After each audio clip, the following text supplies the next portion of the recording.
നമസ്തേ പ്രിയമുള്ള പ്രേക്ഷകരെ. അത്ര ശ്രീ വേദവ്യാസനാൽ വിരചിതമായ ഭഗവത്ഗീതയിലെ കർമ്മയോഗം എന്ന 3-ാമത്തെ അധ്യായത്തിലെ 3-ാമത്തെ ശ്ലോകമാണ് നാം ചർച്ച ചെയ്യുന്നത്. ശ്രീ ഭഗവാൻ ഉവാച ലോകേസ്മിൻ ദ്വിവിധാ നിഷ്ഠാ പുരാ പ്രോക്താ മയാ നഘ ജ്ഞാനയോഗേന സാഖ്യാനാം കർമ്മയോഗേന യോഗിനാം. ഇനി ശ്ലോകത്തിൻ്റെ പദച്ഛേദം നമുക്ക് മനസ്സിലാക്കാം.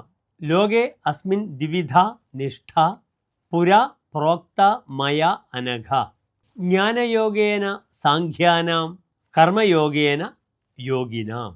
ഇനി ശ്ലോകത്തിൻ്റെ അന്വയമാണ് നാം ചർച്ച ചെയ്യുന്നത്. ശ്രീ ഭഗവാൻ ഉവാച അനഘ അസ്മിൻ ലോകേ സാഖ്യാനാം ജ്ഞാനയോഗേന യോഗിനാം കർമ്മയോഗേന ദ്വിവിധ നിഷ്ഠ പുരാ മയാ പ്രോക്ത. ഇനി ശ്ലോകത്തിൻ്റെ സാരാംശം ശ്രദ്ധിക്കുക.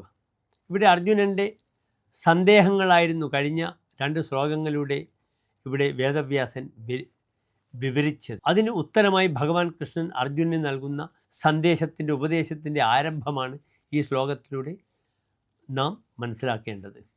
ഇവിടെ ഭഗവാൻ അർജുനനോട് ഇപ്രകാരം പറയുകയാണ്: അല്ലയോ പാപരഹിതനായ അർജുന, ഈ ലോകത്തിൽ ധ്യാനനിഷ്ഠരായ സാഖ്യന്മാർക്ക് ജ്ഞാനയോഗത്താലും യോഗികൾക്ക് കർമ്മയോഗത്താലും 2 വിധമായ അനുഷ്ഠാനമുറ നിഷ്ഠ ഉണ്ടെന്ന് ഞാൻ മുൻപ് ഉപദേശിച്ചിട്ടുണ്ട്.